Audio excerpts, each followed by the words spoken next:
There we go. Here, let me adjust the clip so you guys can actually see me to a degree here. Okay, I can see that. Can you guys hear me? Maybe. Yes, looks like you guys can. It has been a rough couple days. So, a couple things to note. I am running 4.2 gigahertz on this. I actually did a test and I hit 207 watts. It's a lot of power. But, completely rebuilt the system. So, so let's talk about woes of the week here. So I have over here, and I thought we fixed it. We haven't. I don't really know what's wrong, so I'm going to give you the scenario. And are my fans running? God, I hope so. Oh, they're not. That's annoying. Just my graphics cards fans. I booted up that time. Lovely. So, as you know, I've actually started to name my videos properly. It's just, I got to actually go and update some descriptions and everything too. I just didn't go through and do it the other night. But, this system, this is an X79 system. I've not actually worked with X79 before. So I don't have any parts for it other than RAM. And kid came to me and said it's can't get the boot up now. Okay, fine. Was cutting out power, doing all stuff. So I figured, I thought I had it down, and I was like, well, it could be RAM. So we checked the RAM. Wasn't the RAM, unfortunately. Then I thought it was the boot drive, so I went ahead and put a different boot drive in it. It was fine. It's like, great, I fixed it. SSD. Then it did it again. And what's happening is it goes through like 3 or 4 boot cycles, and it can't boot. And then I have to wipe the drive and reload it because it won't boot the Windows. So I unplugged all the drives, at least sworn I did. And I thought it did it again. So I said, you know what? We have a bad SATA controller. That's what makes sense. So I rip everything out. I put in 8th Gen i3, 16 gigs of RAM. Now, he has a 4930K with 32 gigs of RAM, but the i3 is actually going to game a smidget better, has better single thread performance. It's a bit faster. It's going to produce less heat. It's fine. I told him, look, this is not really an upgrade. In some cases, downgrade. In some cases, side grade. Do you stream? No. Do you edit videos? No. Okay, so the extra threads aren't going to help. So I said, I can do this for $170. I said what I'm calculating is my cost, which the i3 and board was like $210 plus tax. RAM was 100, so it was like 310, and then sales tax, which brought to 330, and then at least charge them an hour of labor, so 370. Plus, I then get roughly $200 for CPU and RAM. I think was pretty accurate. So I got a task to take apart the computer and do that, and lo and behold, after about 4 or 5 boot cycles, it starts boot looping, and I'm like, no. This is impossible. Whole new system. Go throw in another SSD. Actually, I was running on a different SSD. Did it again. So after I rebooted. So I'm like, okay, that didn't work. So I put the old system back in, booted up, obviously did it. No shocker there. I went ahead and unplugged the storage drive. So I unplugged all the drives. So you get like 4 of them in there. Only 2 of them were relevant.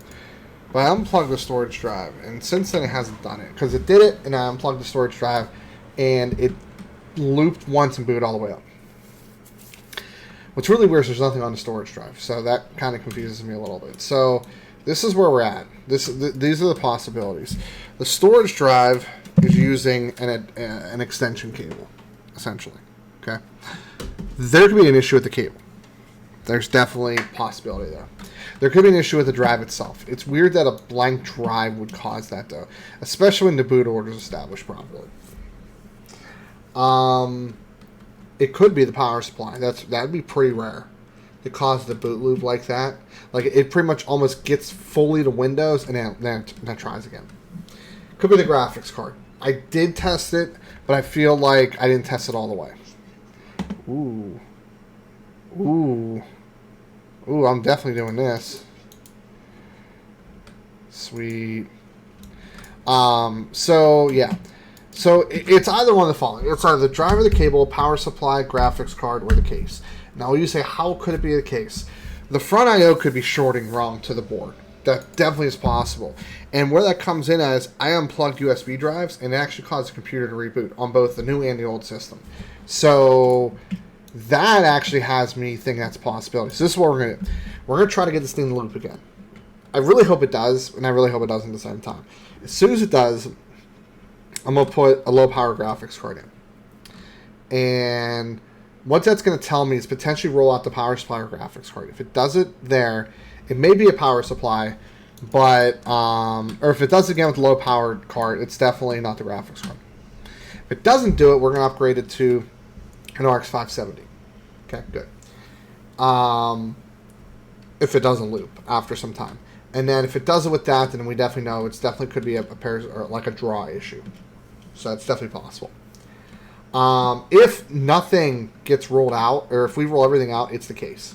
Luckily, I don't have a ton, but I do have some. Definitely could do it, but it's just like, see, this is the problem. I have approximately, this is weird. I have approximately 10 hours in this. I charge $40, $50 an hour. But the reality of it is that I am going to actually ask him, like, hey, look, like, not to be mean, but if it's not going to cost him a lot of money, I'm going to ask for 2 hours. If he says no or throws a fit, there's nothing I can do about it. It is what it is. I'm a man of my word, but at the same time, I'm not going to charge for a diagnosis, but man, like I have 10 or 11 hours in this system, and the charge $40, which I am raising my rates to 50 next year. That's just, I'll eat the loss. If he doesn't want to do it, if he doesn't think that he doesn't want to pay me, whatever, no harm, no foul. I'm not going to hold against him. In the future, I did tell him I am raising my rates next year, food for thought. But I will basically do a minimum going forward, is that I will diagnose it and attempt to fix it. I'll charge you 2 hours minimum, or I will charge you 2 hours. If it goes over 2 hours, so be it. You get 2 hours. If it's under 2 hours, or if it's 1 hour or less, I will charge you an hour. That's actually how I normally do it. So I won't charge him for the diagnosis necessarily. It's more like the whole process, which is if I can easily pinpoint the problem, then I will charge you labor. So 1 hour, 2 hours. Usually if I can figure out the problem, like it's a graphics card, I'll charge you cost of graphics card $40. I think that's fair. Sure, anybody can put a graphics card in, but you literally, you'd have to pay 30 or, the problem is if you test a graphics card, you need to test a similarly powered graphics card. Going out and buying like a GT 610 isn't going to necessarily diagnose a graphics card issue every time. So there has to be some value in doing that. But yeah, it's tough. This space is not easy to be in. More even like PC shops, managed service providers, break-fix companies, they eat a lot because it can be expensive diagnosing things, and you got to pay your tech's time and all sorts of stuff there. Side note, so I have a Celsius cooler on here, the 360. Oh, so here, let me show you guys this real quick. Let me back up. So this jumps down to 30 FPS when I click over to the other screen. It's just a background level. But I got the new system up, so I've rebuilt the system 3 times already. So I'm running a Corsair 275R. I did it because I wanted to put the rad in the front, but I didn't have enough clearance. So I actually have, let me get this on here. I actually have a lot more clearance now. So it's about 1.5 inches, 2 inches, which is plenty, which is good. I've got new cable ties. I got to clean those up a little bit, but sorry, I hate to do this. Corsair, I do like you as a company. You guys do make good products. I am going to be making a video, and it is going to be explaining that this is a good case, but I'm not recommending it, and that the quality assurance is horrible. In my rebuild log, which will probably be 2 parts, there's definitely some big issues. Now, here's the thing. They're not groundbreaking for me, but what I look at is if I am not PC Budget Solutions, if I don't have a room that currently houses 1, 2, 3, 4, 5, 6, 7, 8 working computers, okay? 8 working computers, ranging from LGA 1155 all the way to AM4 and 8th, 9th gen i7. So I have a wide range of computers. Now, these aren't ones that are in the shop. These are ones, customers, ones I'm selling. But I'm constantly trying to make sure I have a lot available. But if you're not me, then it's not acceptable to have 2 rusted fan screws, okay? Because when you buy, let's just say you wanted to take it out of the front and move it up or move it in the back, and the fan screws are rusty, sure, the new fan you buy is going to come with 4 screws, it's not going to come with 8. Now, I have, like, probably 100 fan screws, but that's because that's who I am. I'm PC Budget Solutions, and I spend a lot of money on builds, and I have parts everywhere. I have boxes and parts all through this room, and now this place is a complete disaster. Luckily, my wife's side is not a disaster like mine is. But, you know, it's not acceptable to have some of the quality assurance issues.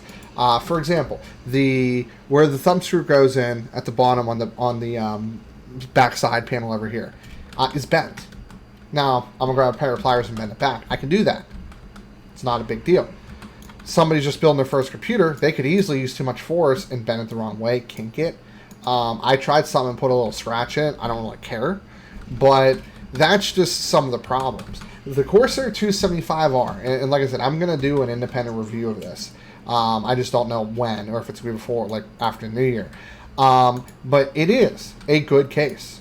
I give it, without the quality assurance issues, a 10 out of 10. 100%. Yes, the side panel's plastic, it's not tempered glass, but it's a $70 case.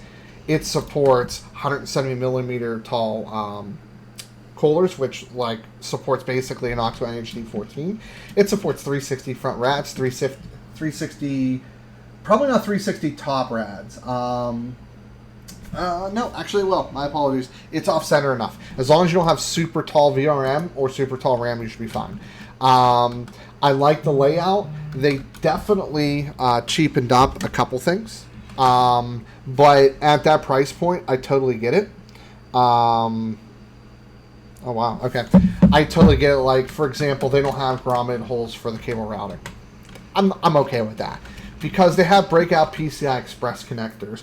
They have a punch out for the center standoff. They have a power supply shroud.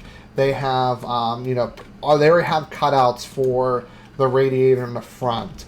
It feels solid. You know, it's a really good case.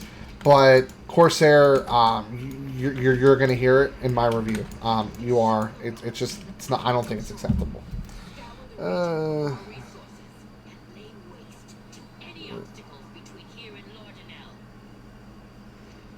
Sorry, I was reading a message from my brother. But yeah, so that's that. So right now I have a Ryzen 72700X, overclocked to 4.2, 1.45 volts, 1.2 SoC, RAM 3000 MHz, 1.35 volts, 32 gigabytes with a 40 gig SSD, 3 terabyte storage drive, and a Vega 64. It's a Sapphire edition. That's my system. I'm running a 1440p 144 hertz curved FreeSync display primary and a 920 by 1080 landscape monitor to my left. So that's my full system. If you were to build my full system right now, you're going to spend probably somewhere between $1,700 and $2,200. I just don't have it off the top of my head. My monitors were 300 and 120 respectively. But yeah, so that's my current system in case anybody cared. I currently have a system about, so right now system's for sale. Like, so this is what I'm working with. I have an 8th Gen i3 with an RX 580. Just assume that everything has a 240 gig SSD and a storage drive. So I have that. That is 8 gig of RAM. I have a pending pickup for a 2200G 8 gig of RAM, R9 380 4 gig. So I have that for sale. Somebody's going to pick it up tomorrow, or the Saturday. So making approximately probably around $100 on each build, roughly, is my profit.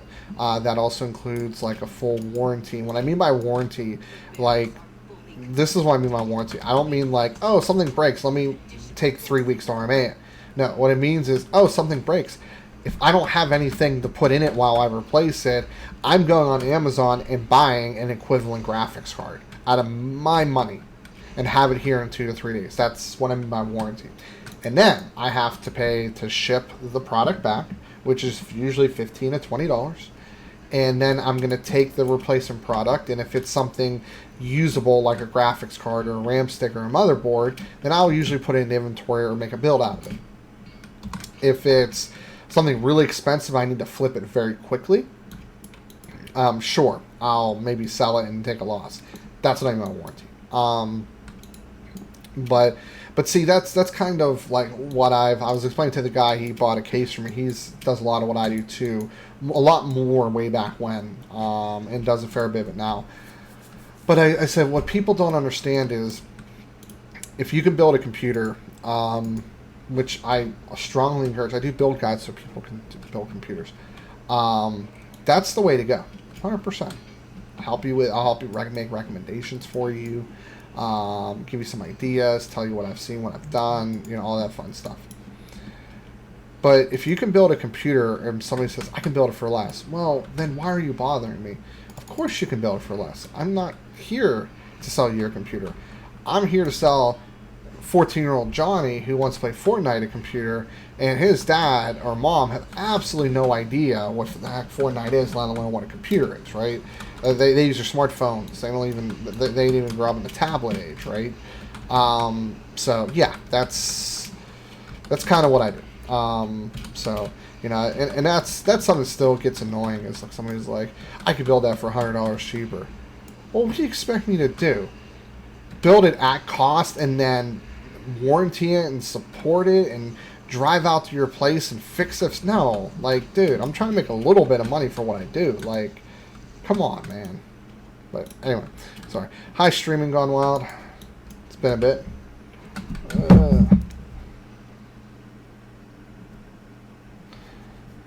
I have an email. Interesting email nonetheless, but yeah, so I have that, and then I just got an i5 6600K new board, really reasonable. I think I spent like $170 on the bundle. The board's new in box. The processor's used. I'm getting a 970 for I think it's like $100 or so. Yeah, so my cost to put all that together is going to be around $530. I'm going to sell for $700 at best offer.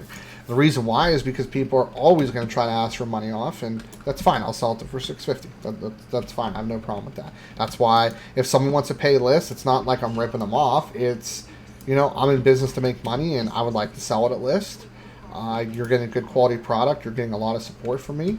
But it never hurts to say, hey, can you do a little better? And if you want to say, hey, I'm going to come pick this up today, can you knock $50 off? I'll say, sure, because I move it today. I'm not going to forever $50. So, but anyway, so that's that. So answer your question. Optiplex 750 and 755. What's a good graphics card for? It's only 250 watts. So I have a follow-up question. To that is, are they regular towers? Or are they slim towers? Because I believe they come in a couple different variants. Yeah, they do. So what you want to look for first. So there's a couple things. Here, I'll show you the problem on my screen, and I'm going to address real quick. So this is an issue. This is upside down, so this only takes a single slot card. So that's the first thing you have to look at is the motherboard. So since this is upside down, the video card is gonna, the fans will be facing up, and it's gonna need a second bracket up here, so you have to get a single slot card. That being said, my recommendation is not going to change regardless, so it's going to be a GTX 1050 Ti single slot. So something like a single slot version of these is essentially what I'm going to recommend here, if I can find it. Either a 1050 or 1050 Ti. Now the question is what specs? Those are actually double slots, by the way. I do apologize. So it's going to be a DDR3 variant. So here's the thing. If these are Core 2 Duos, I probably wouldn't go 1050. A lot of it's going to depend on your budget. So let me see what you said here. Okay, it's a regular. If it's a regular fat tower, a lot of it's going to depend on your budget. A good pairing would definitely be a 1050. If it has 2 slots, if not, get a single slot or whatever, get a low profile. Make sure you get one that fits the case right. If you want to email me pictures, you can do that. It's Sierra Papa Romeo Uniform Golf Alpha Romeo at PCBudgetSolutions.com is my email, by the way. If you want to send me pictures, I can double check and take a look for you. I have no problem with that. But I would probably go no newer than 1050 if it's running a Core 2 Duo. You can definitely go up to a 1050 Ti if you have a little bit more of a beefier CPU. Just because it's just kind of unneeded to go that much, because you are going to run into a bottleneck with the CPU. So.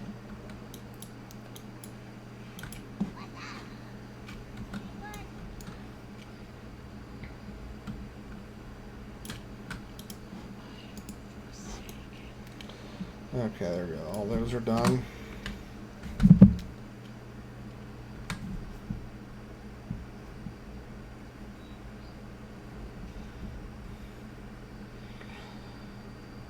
The culprit. Constant ROM text messaging here.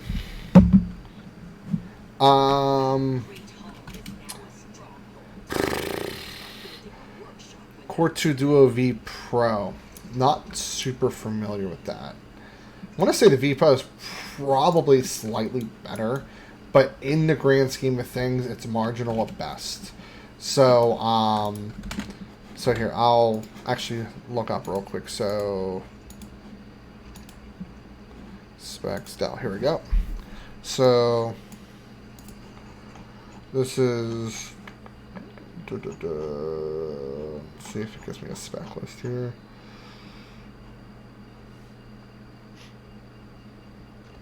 Okay, so this is the list of processors. If you're in Core 2 Quad, if you're one of these two, I'd go 1050 Ti. Still a bottleneck, no doubt about it, but not nearly as much. This one, like these, you can go either way and be okay. But if you're in the E series, any of these, definitely 1050. If it's any of these, you're going to run into some serious bottlenecks, and I would really say I'm not entirely sure. The Core 2s have more cache, as you see, especially with the 8000 series. That's what made a difference. More higher front side bus, more cache. That definitely made a difference. So I would go to say 1050 for these 5. And then if you have the money, 1050 Ti would be fine. That would be my recommendation.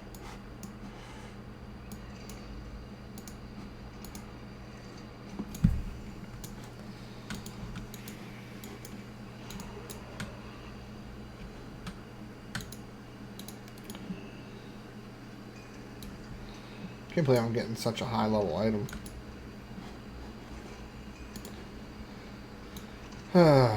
So, I got a lot going on. I have a lot of systems, touring for repair. I'm building one for my dad's friend. I secured a 3rd gen Intel board. Yeah, so to give you an idea, this is where we're at. Dell and HP in this era, I believe, was when they started to use like actual like they were low wattage, but they weren't garbage power supplies. Let me do a control find here. Power supply. Yeah.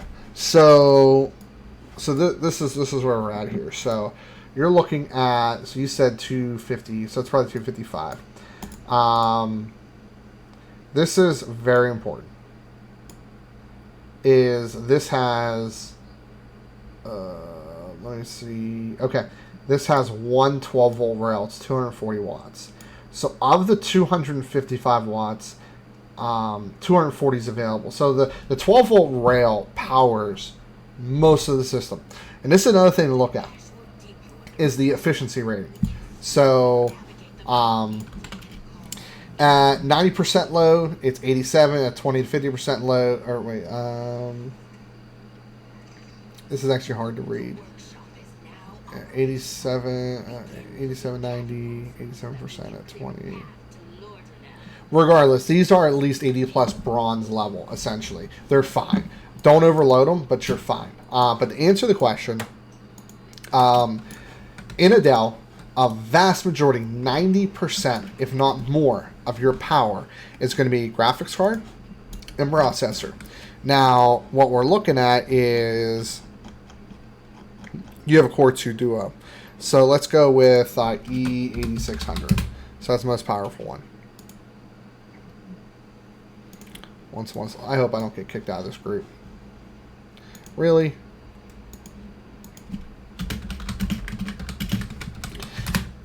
It should be 65, I believe.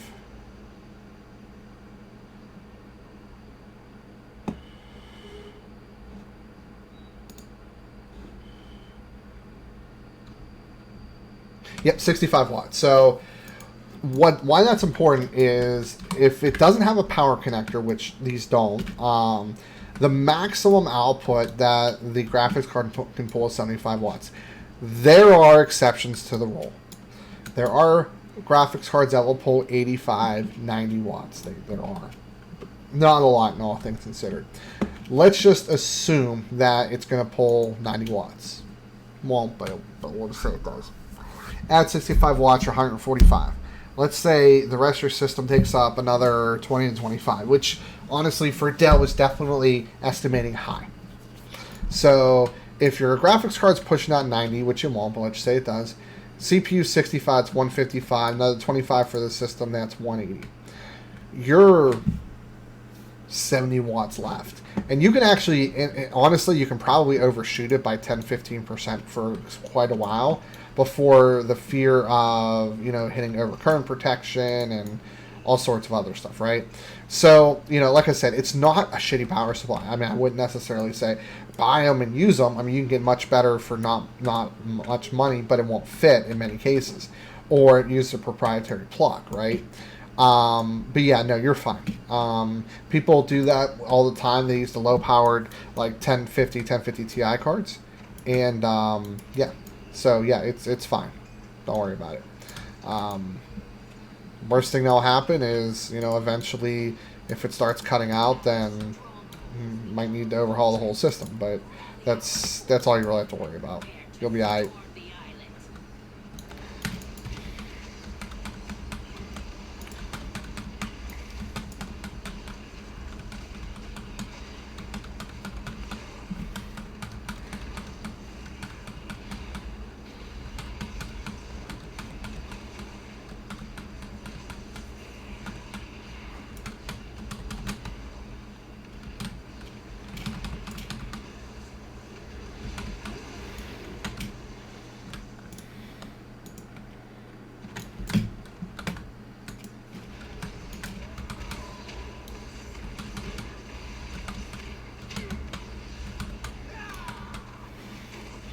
Oops, my pet died. Fail.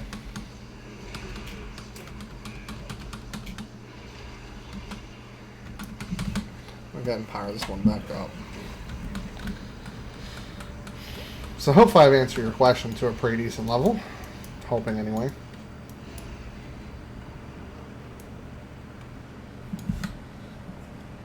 See if it does a full power cycle. Windows. Oh, it hit it.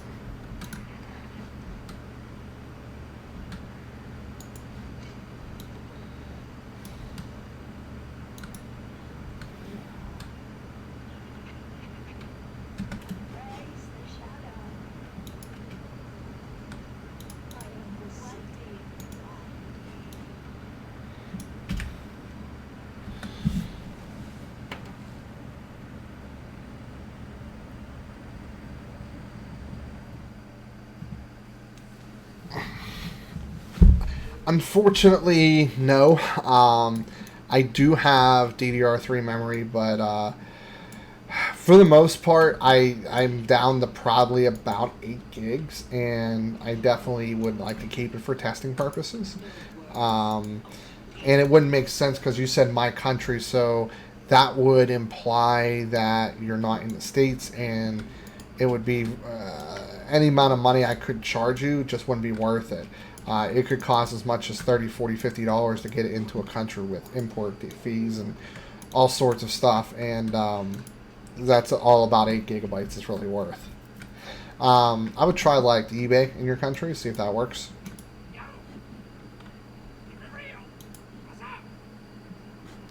Oh wow, I'm completely filled.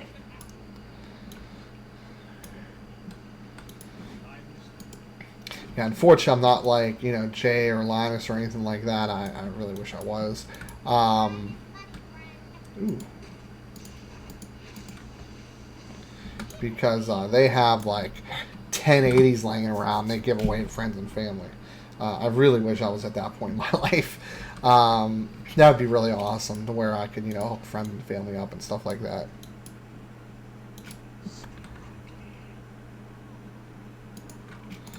Oh, well.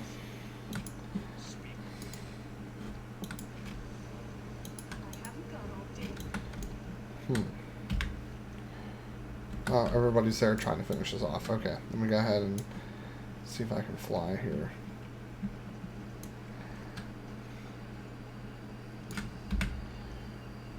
Well, here, I'll go kill this.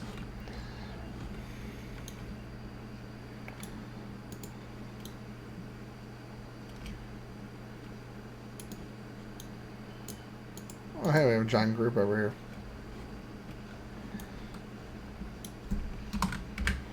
I'm curious what level item you get if you keep doing this place. Probably like, I'm hoping it's a decent item level.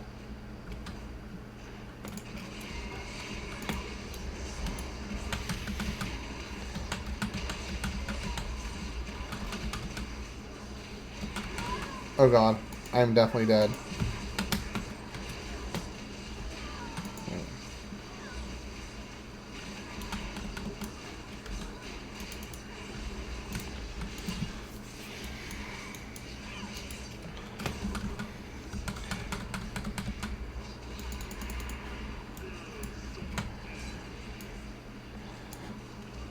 I don't want to die.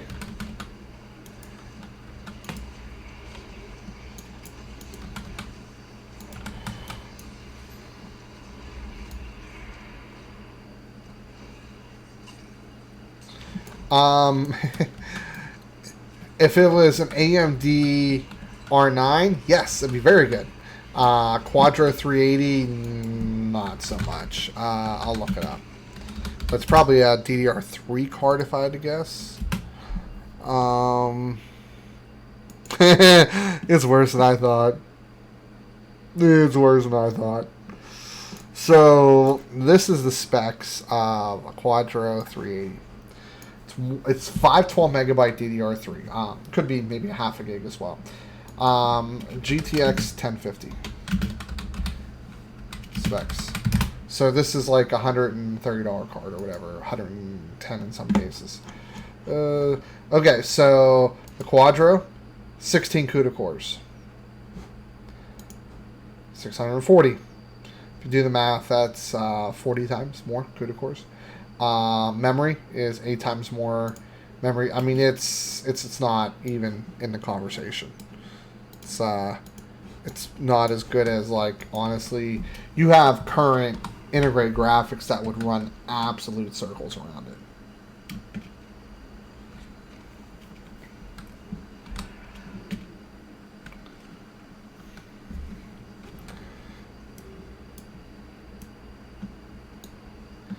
I actually don't know what that game is, so I can't actually say yay or nay.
Hey, what's up, man? It's funny, I actually think I talked about you a little bit on my stream. I think. I more so talked about the QC of the case that I had, but kind of went on a rant on that a little bit. Hopefully he likes the case. Like I said, I liked it.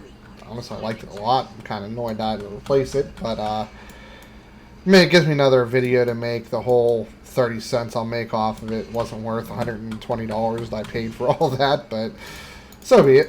It is what it is. It's part of, you know. Oh, let's go kill that. Part of doing what I do. I throw away a lot of money doing this stuff, unfortunately. But, yes. Fortnite doesn't really take a ton of power. So when you look at Fortnite system requirements, for example, okay,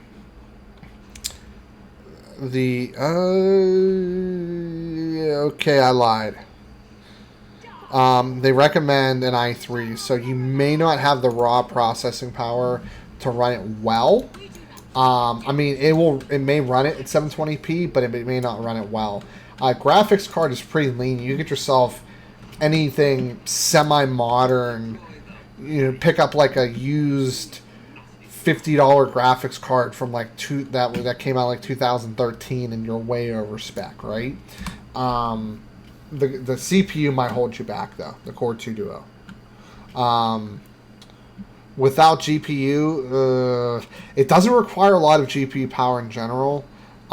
It would be close. I don't think it would be a great experience, but I think it would play it. I'm just not entirely sure if the experience will be great if it's going to be like averaging bombs, say like 30. I'm not entirely sure. Fortnite, so I don't really benchmark games that don't have a built-in benchmark. It's very difficult to get consistent, repeatable results. So that's the only downside. I know Fortnite's a really popular game, but most computers I work with are well above the specs, so that's usually not a concern that I really have. Like I said, most, not all. Okay. I always forget to put Cursor Doom on there.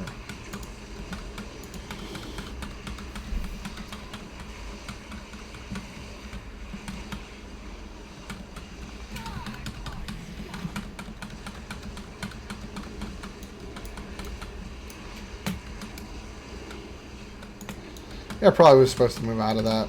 Oh well, I'll live. Clearly, I actually did live.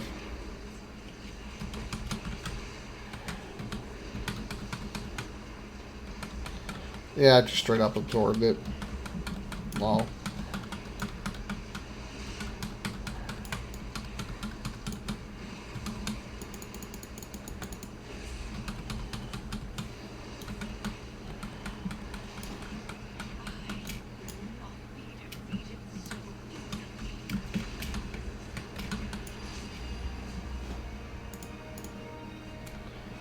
So 340 is what we get. Okay.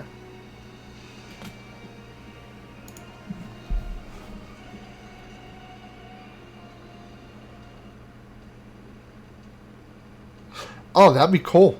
Yeah, let me know if it works, because that's a really nice board. So scenario with tech review. Okay, so I'm just reading a message. I'll get to that in a minute. Was looking for a better case for his son. I happened to just change out cases, so it was a good deal for him. But I had an AM3 Plus board. And the problem was the CPU I threw away because it was junk. The board had a broken socket, but it was like a 970 board. It wasn't bad. It was really solid. Really, I got 2 boots in a row. Lame. It's fine. I'll still put on. Anyway, so like I was saying, alright, I won't mention anything, but definitely good stuff there. Like I said, the W series is fine. You know, if you have one like I bought a bunch for pretty cheap and I'm laying around. You know, it's when I usually sell, I've been trying to go for like an on-sale Seasonic or whatever, so it just depends on the deals. But yeah, that'll be really solid. But anyway, like I was saying, so what I ran into was the socket's broken, and I could probably replace. I've never done it. It's not probably super hard, but I got too much other stuff to go around, and it's an AM3 Plus board. It's not anything I'm real interested in. There's not a lot of good AM3 Plus processors. Like the ones that interest me is like 1100T, 965 Black Dish one. I just had one of those. So those are the ones that interest me. That's the thing. And I'm not. The problem is a 6-core Phenom is going to be too expensive. The reality of it is that you take. In fact, I'll show you guys a perfect example. So I put a 965 against a 2-core AM4 CPU. Here, no, not there. Right here. So these were the test results. I can't really recall the test setup, so that's why I'm not publishing these. But the 2-core 4-thread AM4 CPU, which was like $60, just ran circles around it on CPU-intensive tasks. In gaming, they're pretty close because the bottleneck was a graphics card. And I think that was probably the issue, was I was using too low end of a graphics card, I think was the problem. I think I was using like an RX 560 or 550. If I would use like a 570, we would have saw more difference. But that's kind of the problem, is you're going to spend on like a 6-core, like a Phenom 2, 1060, 1065, 1070, 1100. You're still going to spend like $100. And that's the problem, is it's just, then you're starting to get Ryzen territory. X6 as well, I'll look up. So here's the 3500T, okay, which is relatively. So this is the chip that he has. That's not a bad deal, I'll be honest, but the board that you would need to buy to support it is going to be $60, $70. And you can get a 2200G for $70 at Micro Center if you live near one. And that 4-core CPU at the speed that it runs at is going to outperform even a higher end Phenom 6-core, and you can buy a newer board for $50 or $60. So that's kind of the thing. If you have the CPU already, it could be worth it. But it wouldn't make sense for me to repair the board and then buy the CPU. It wasn't a perfect home for him, because he has a 1055T, which, and it's right, it's still a fine chip, and he got basically a free board that if he can fix for a few bucks, perfect. So definitely a really good scenario for him. To answer your question, no, there's really no way to boost performance on that. I'm sorry. You're basically kind of stuck there. Man, I really wish I wouldn't have gone boots. Oh well. This wasn't any mine level 4. Mine level's getting up there.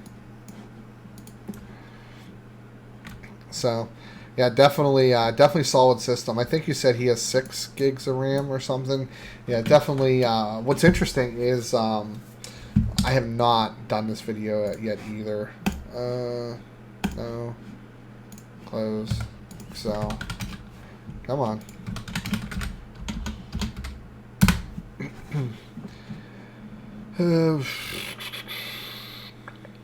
No. Where is...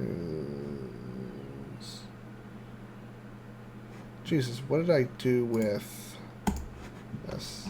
Go. Performance tests.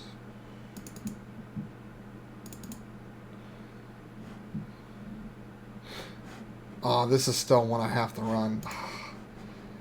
Killing myself here.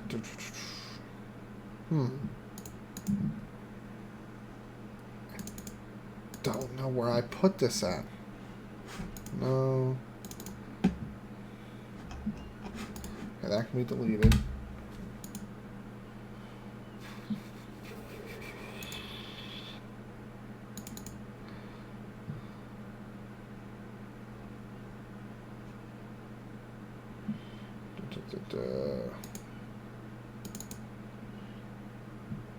No, that wouldn't be there.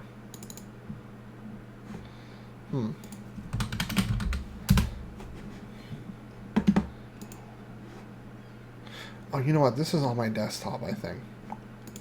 Browse. Desktop. No, it's not on my desktop. Interesting. Videos to be done. Ah, here we go. Found it. Okay, so this is a test that, yeah, definitely.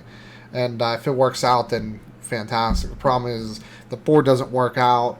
Then you're going to spend a decent amount of money on a decent board, and it's like, should I sell the CPU and get a Ryzen quad core, which will be better overall, and get a decent B450 board? But that is going to be under the assumption that you can't get the system to work.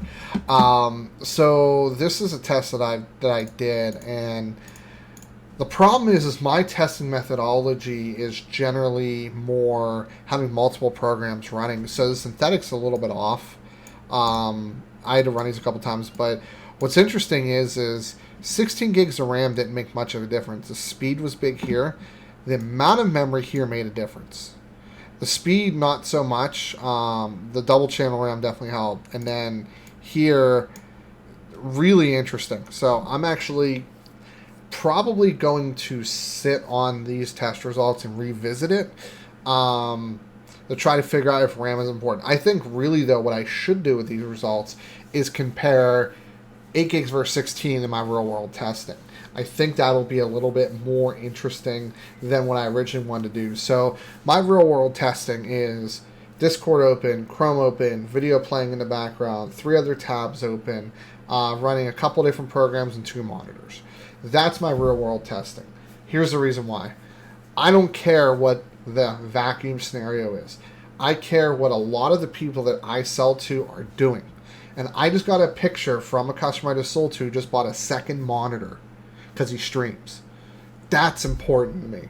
You could see 100 other videos about 2 processors, 2 graphics cards with everything turned off. Why do I want to be 101? I want to be different. That's why I do it that way. If you want to see what everything does in a vacuum, there's other good people out there that do that kind of testing, and I watch those people too. So, no harm, no foul. Oh, the bell killing me here. But yeah, so I actually worked with a 1100T before. Overclocked it a little bit. Didn't do anything super serious with it, but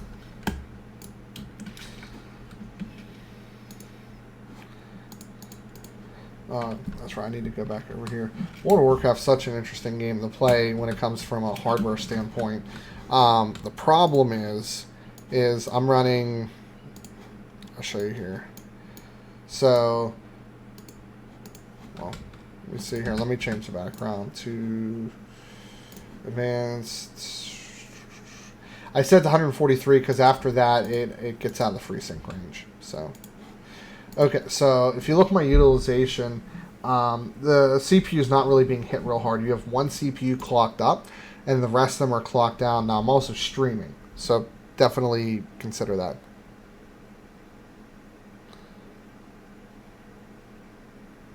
Nice. Graphics card is usage isn't, well, that's because it's the Vega's weird, but essentially, if I let me bring out MSI Afterburner for you guys here.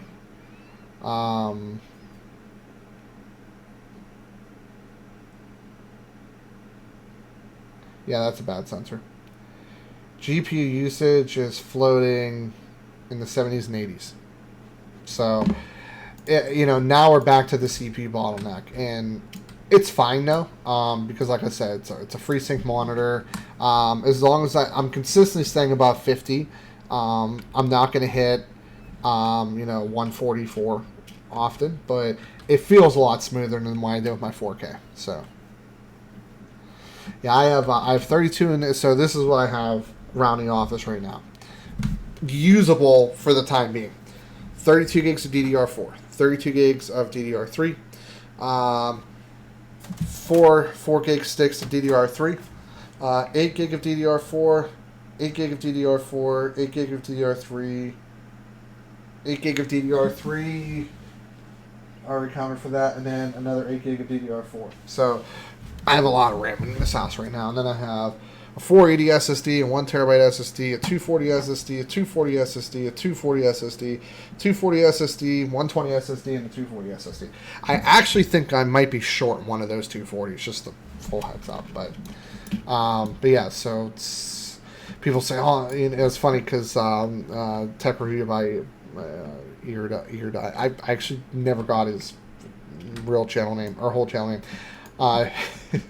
His son was geeking out because I just have like graphics cards laying around, and motherboards on top of cases, and boxes everywhere, and it's like, yeah, I mean, I really would like to clean this up though. It's cool, but I really would like to clean this up. Sometimes it's just busy. My mom's in the hospital in the ICU right now from a surgery, and you know, I've told you guys that story. She's battling cancer for 6 years and 1 month officially, so it's been rough. And you know, Christmas is coming up, and I'm trying to get this computer figured out, and yeah.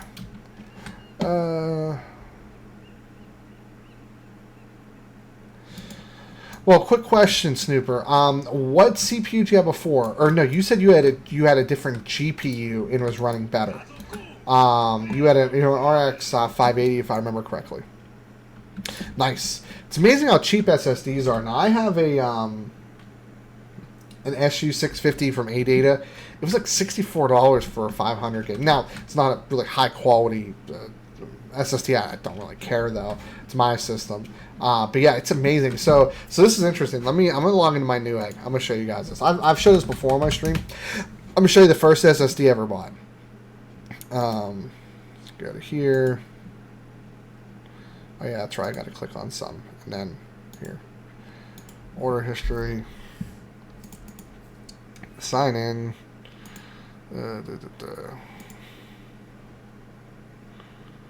Okay.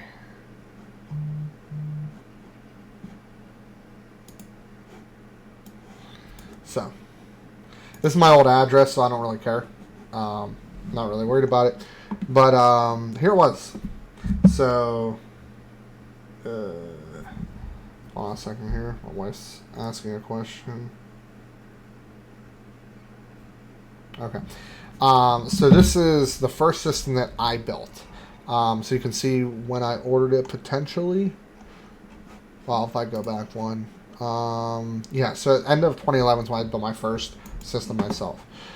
Since then I've built hundreds and hundreds, but 8 gigs of RAM. It's funny because RAM actually was more expensive back then. But $105 for 60 gig. So let's not include taxes for a second. 105 divided by 60. So it's $1.75 per gig. Now, let's go to our favorite PC, partpicker.com, individual parts, storage, SSD, sort by price per gig. So right now, you can get a team. Now, this isn't a high quality SSD. You're using triple or TLC NAND or 3D flash. It's not great, but honestly, I'll buy these all day. I don't really care. But we're going to say it is 480 gig. So, but it's $105 divided by 480. Wait, not 105. $50 divided by 480. So it is 10.4 cents per gig. SSDs have gotten, wow, how did I do that? 75 divided by point, oh, almost 17 times cheaper in 7 years. We're actually right at 7 years right now. So just food for thought. That's something interesting.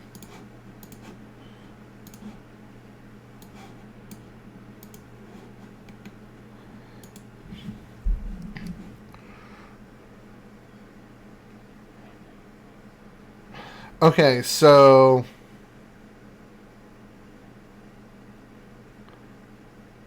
it's like early. Got it. Okay. Okay, if you had a Ryzen 5, definitely can be the case. PUBG is actually pretty CPU demanding, so that makes sense. Are you done? I'm definitely not going to say you're done. That's not something I would say. That's rude. Was it the smartest move? Of course not. But that being said, it's not a super expensive fix. Sell me the CPU for $30. Ship. No, I'm just kidding. But when you see a Ryzen 5 or Ryzen 7 on sale, snag it. I mean, you'll get better performance, but you know. Main drive, 6 terabytes of storage for media. I'm also rocking. Yep, I had 2 of these actually at one point. PC, Xbox One. Nice. That's interesting. So, yeah, I've ordered a lot. I've ordered several $100,000 worth of PC parts over the years. A lot. Let me field these questions real quick. These are related to my mother, and then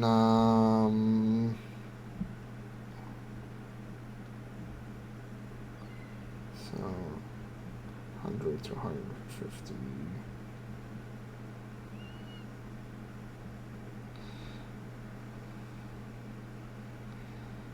Worst. Fire that guy back up. Birdie. Okay, I'll go with it. Yeah, so I have been involved with the computers for a long time. Not as long as this gentleman, obviously. His son is about 13 years younger than me, so obviously he's my senior by a fair bit. But I've been in the scene with my dad periodically. He would teach me everything. I try to keep up and understand everything. And yeah, it's crazy. Like he has sold like 128 megabyte sticks for like $300-400 back when there was like RAM crises way back when. So it's crazy. And then obviously we had the mining craze too. So let's see if there's anything. Ooh, I will go do this.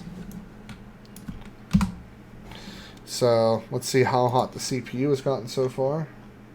60. You know what? I didn't have it overclocked before. That's why. Okay. So I got a little bit annoyed and I realized that I'm pretty far overclocked. I'm 4.2 gigahertz, 1.45 volts, and it's only pushed up to 128 watts, which isn't bad. This is wrong. It's not hitting 5.307 gigahertz. That's not right, but. So let's see here. I just need to do a couple of these and I should be kosher. I'll go up the coast in here.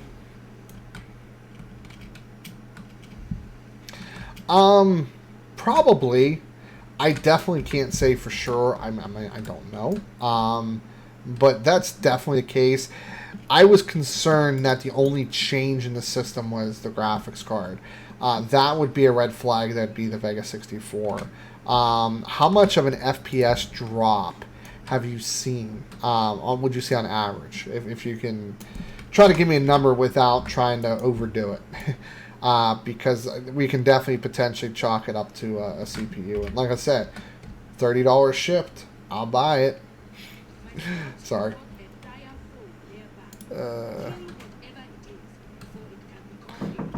I am streaming. What's up? Okay, I'll ask later. Is it important? Personal. Alright, let me mute my mic.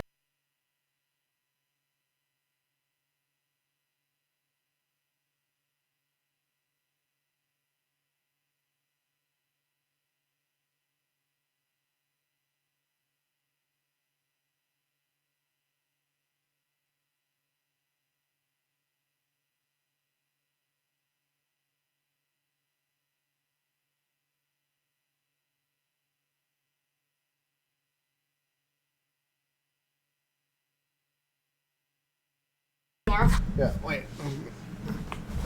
Alright. Gino? He's a little wet. Aww. From the bath outside. Aww. Aww. Hold on here. There. What? It's gonna lift him. Gino, look what I got. Come on. Come on. Oh. Nope, he doesn't want to. Put the camera down. Nope, he just grabbed the thing and ran. Oh well. Sorry guys, you almost saw Gino, but he's actually in I think at least one of my videos upcoming. Yeah. Oh, that's how they're falling through. What? I have a hole in my pocket. You should probably fix that. Yeah, I was wondering why the trees are falling out and hit my leg. Yeah, it's raining like no tomorrow out, so it's completely covered. But I was going to bring him onto the stream. He's made into a couple of my videos. Although, in the one video, you hear my wife's in the background. Gino, that's not Num Nums. I put the. It was like a 3-second take. I decided to keep it, and I put LOL like in the video. It's kind of cute. For those of you that don't know, I treat my dog like a child. And what I mean by that, so as tech review by Birdie, yeah, Birdie. I pick him up from daycare. He goes to daycare throughout, right now 3 days a week. We do have him up to 4 some days, and it's not cheap. It's several $100s a month. Roughly maybe half the price of, anywhere from a half to a third price of like a child daycare. But yeah, he's our kid. We plan everything around him. We make sure that he's not home for more than, say, 4 or 5 hours at a time. If anything happens, we make sure that somebody's here for him. So my parents have come over, let him out. They sometimes pick him up from daycare and watch him, so we can go out if we want to go out one evening. It's funny. It's just how we treat him, and we take him to places all the time, all sorts of dog-friendly places. We do a lot of charity events, a lot of charity walks, despite me having a weight problem. Something we're working on. We're back on the Atkins diet after a honeymoon. But we've done like 3 or 4 charity walks with him this year, and he generally likes people for the most part. He's been getting a little bit skeptical of people, but he is definitely our child, 100%. We treat him like it, and if anybody ever tried to hurt him, they would end up, just like if they try to hurt your kid, right? You'd end up one of them 6 feet under, and kind of the same thing with us. But anyway, we're just young millennials, and that's how we that's how we live. We don't have kids. We have animals, and we treat them like kids. But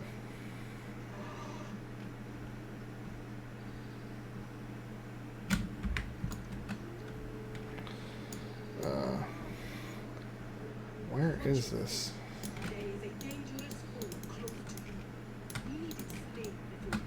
Oh, there he is.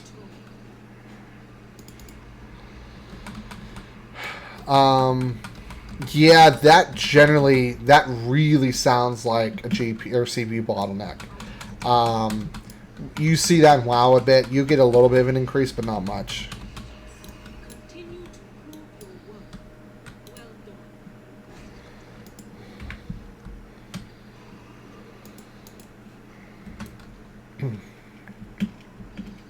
Yeah, so that's something I hope I can clear inventory, because I have like over $3 grand inventory right now I need to get sold, but oh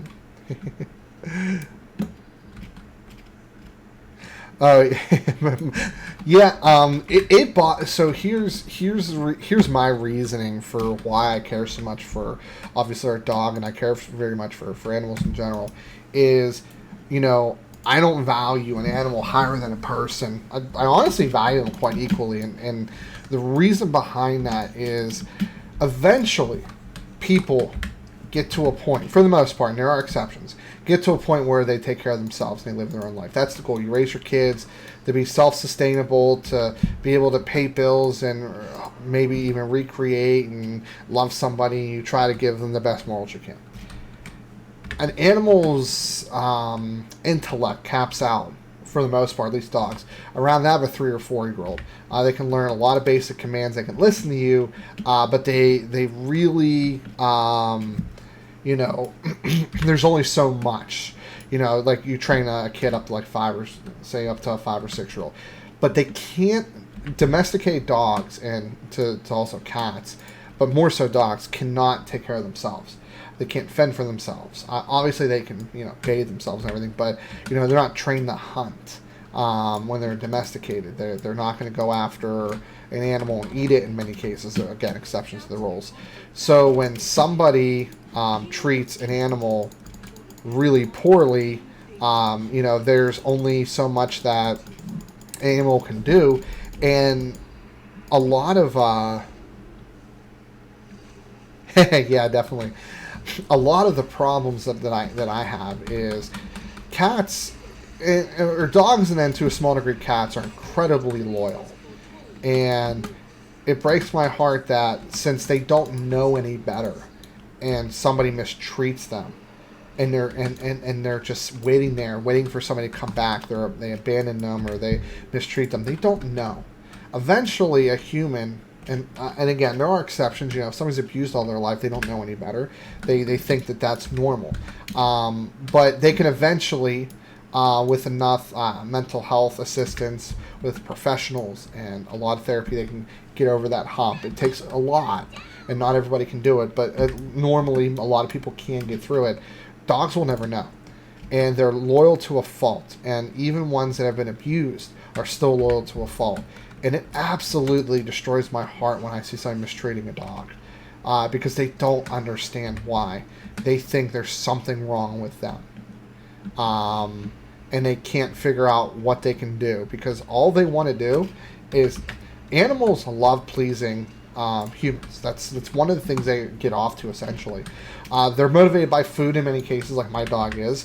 But there's no doubt, you know, unfortunately, I'm the favorite between me and my wife, and it kind of sucks because we really got the dog, you know, really to help her, and she's a dog person, and I love dogs, but I really wanted a corgi. I love corgis. They're cute and adorable, but I love him no less.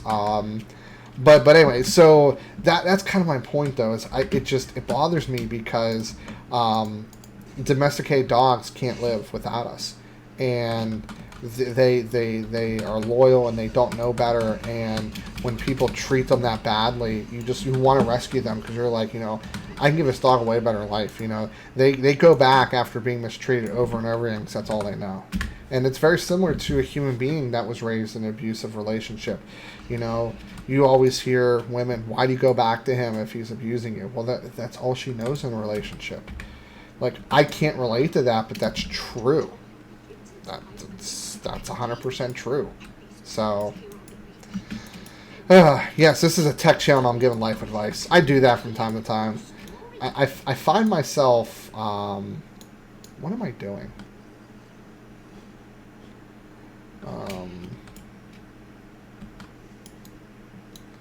Wait, here, maybe? Reach the ocean. I'm confused. Oh, okay. What does this do? Oh, okay. That's what I'm supposed to do. Got it. Corgis are very difficult to raise. But what I was getting at, though, was wait, what was I getting at? Oh, you know, a really good example. So this gentleman, you know, tech review by Erdy. You know, he's older. He has kids. Yeah, no. You know, he's older. He has kids. He has far more life experience than I do. You know, I'm not the most experienced person, but for my age, I think I am. I mean, I'm 28, for example. You know, I have almost completed my master's degree. I have 2 undergraduates. I've worked many different realm of jobs. I've made a lot of mistakes. As a young adult, and learned from them. Some financial, and you know, you've learn how to fix them and move on. But you know, I try to preach to kids that are slightly younger than me, that have been in that are experiencing similar situations. Say, hey, I've been there, and I know. This is kind of the advice that I give, and yeah, so that's that. You know, I love helping people. That's something I really, really, really enjoy. Where do I turn this in at? Let me see here. Okay. I really enjoy helping people any way I can. If it's tech, if it's life, if I can give insight on something, that to me is incredibly useful. I've helped tens of thousands of people around tech. I've helped some people with life things, not nearly as much because, again, I'm still young and don't have an answer to a lot of things that people more experienced have. But yeah, if there's any way, okay, if there's any way I can help somebody that doesn't take a big strain on me, like financially, mentally, whatever, I'm game. So this is something I've spoke to before, but I'm very passionate about it. Can I help you with your gambling addiction? Only if you could help me with not buying all kinds of computers all the time. That one's tough. I've gambled a fair bit, especially on horses, and I mostly lost, and I just kind of stopped doing it. I don't really know how to advise somebody that is addicted to gambling how to stop. I think that you definitely want to, utilize any programs that are available. They say if you have a gambling problem, or maybe you see a support group or whatever, because they're going to have better ways. And usually mitigating the addiction, unfortunately, usually involves like other addictions. That's really... I was afraid of that. Let me see which ones... Did I... Oh, I sold that, didn't I? Of course I did. But yeah, but that one's tough. But what I was getting at, I'm actually doing an item restore here. Item restore. Wow. Okay. Is... So I work for a German company. Company name is Hornet Security. I've been with them for a little bit over a year now. And they're based out of Germany. And they are a startup in the States. They have, a lot of employees worldwide. But in the States, we only have, a handful. We actually just hired another employee recently. And they took a chance on me. They saw that I had a fair bit of just IT experience and... God, I hope I can get this back. That's a wand. Give me a second here. I'm focused on something.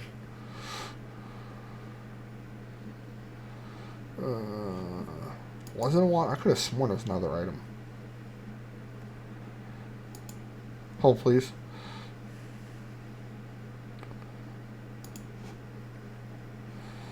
Anyway, so... They took a chance on me. I didn't have all the sales experience and everything. Oh, take care, man. Appreciate it.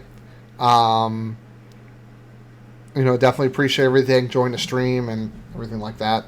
And definitely we'll talk soon. If you are looking for parts, I either might have it or know somebody that that does. So, I try to stay pretty well connected.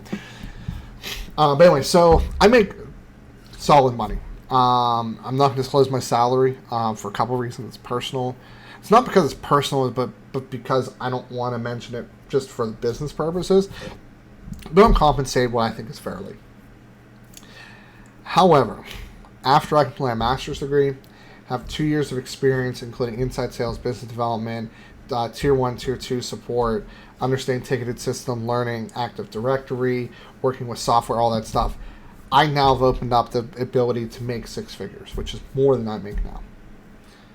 But if you do what Snooper is talking about right now, that's where you fall victim. So what I mean by that is if you constantly chased the dollar, the money, you're going to constantly get thrown into jobs that you're not going to like, and you're going to give up benefits that you have that you don't realize. I'll give you a perfect example. This is a benefit that I have that you may not agree with or understand. If there needs to be, if something gets brought to my attention and I think a change needs to be implemented, I can go to one of a couple of my leaders within the, I can go to any of them and do it. But generally speaking, I go to my direct supervisor, who's actually he is one of the 3 CEOs of the company. And what I can do is I can bring it to his attention and say, hey, I think we should consider changing something. Here's why I want to consider changing something, and here's some of the options I've come up with that make sense. And I base it on what I've learned and researched and talked to. And then we will have a conversation, and that conversation is going to, entail some of the logistics of it. Does it make sense? How it will benefit us, the company, where we're having. I can make suggestions all the time for different things. Sometimes they get shut down real quick. and I disagree with them. But you have to, part of this perk is understanding that even if you 100% agree or disagree with the outcome, it ultimately is not it's not up to you. But being able to have say and input and make changes and adjustments, regardless of how big we get, is really nice. Because I've probably 75% of the issues, concerns, or ideas I've come up with have been implemented to some level. It takes a fair bit of work on my end because I have to do a lot of research and everything, but it's made like our lives easier, for example. That's a really big perk. Another perk, so I'm salary. In the US, that usually means you work like 60-hour weeks and underpaid. I work for a German company that basically says, we really want you to honor your agreement by working approximately 2,080 hours a year. How that's divvied up day over day, month over month, week over week is not important. They really appreciate that I put in a lot of extra time outside of work. Now, I usually do that for a couple reasons. Like when I came back from work on Wednesday, I didn't work a full day. Actually, I worked a few hours. I had a lot going on. But I worked about 4 or 5 hours on my vacation, and I'm working a Saturday in the morning to help out with something. And they really appreciate that. They didn't ask me to do it. I just did it. But I had the freedom to move my schedule around for life reasons as long as I commit to the cause. And, commit to everybody, and I am. So that's big. Knowing that the company has my back is fair, is always acting in the best interest of the company, but also the people. So they will always make moves to try to accommodate everybody, but at the same time, they won't do anything to severely jeopardize the company, because they jeopardize the company, then make accommodations for people makes no sense. So having all that, and then a company that's helped me get my degree, a company that's been very understanding of my life events and has been there to support me with everything. And, my CEO comes in once a month, and we spend an evening out every time. We get something to eat, we have a beer or two, and they value that. It's something different. It's something that I wouldn't take 20 or 30 grand more. I would rather fix my life's financial problems, which me and my wife did have at some point due to mistakes we made because we were young. We fixed them for the most part, and we'll have them completely fixed by the end of next year, which is good. But we fixed that rather than leaving Hornet Security and making more money and being miserable. I'm staying here. I fixed our problems, and I'm happy. Being happy is not always money related. Sure, you can't pay the bills. You're not happy. I get that. I've been there. Been there for over a year when I took a pay cut on my last job. But understand that you need to balance your life and expectations with your income while being happy. Making this much money and being this happy versus this much money and being this happy, I'll take this every day of the week. Can't take the money to the grave with you, and if I get killed tomorrow, and I continue to work at Verizon slaving, and I hated that job in the latter half because when I didn't make money, I hated it, that's not worth it. It absolutely is not worth it. Don't get me wrong. Don't starve yourself. Don't live paycheck to paycheck stressing. Fix your financial problems the best way you can and find a job that makes you happy. We found out through condensing our expenses here. I'm actually going to actually do something while, so I'm not just running around. We condensed our expenses and realized we overspent, and we fixed it. We got it down to where we weren't bleeding much money, and we worked on finding better employment. So my wife wasn't working full-time, so it took us almost 2 years to get her good full-time employment. Part of it is because she couldn't work full-time due to school, and then once she finished up with what she was doing in school, she tried to find a full-time gig. It took her, she found a job for 6 months, couldn't get full-time, found a better company, got full-time. So that fixed that problem. Then I got a job that had a more consistent salary with a small bonus structure, made it a lot easier. So we fixed all that. And money doesn't buy happiness. I know money buys cars and houses and all that stuff, but you are at work for a minimum of 40, some people 50 hours a week. It's 168 hours in a week.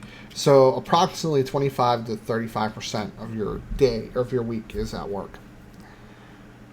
If you love what you do or if you enjoy what you do, are you really working? I do all this stuff after work. I work 45. I am away from 7 a.m. to 7 p.m. Monday, Wednesday, Thursday, Friday. Tuesday, I'm working from home from approximately 9 to 4, 9 to 5. I am up. It's 11:38. I'm streaming right now. I'm streaming for an hour and a half, doing what I love to do. Worked on this. We had some in here earlier who I had to take apart or get a case and all the screws together. Got a video shot for that for a customer. Continue to work on this. I got to get that system together, which I may not do tonight. But I'll be working until about 1 a.m. Got home at 7. I'll be working the weekend, both days. I'm busy a lot.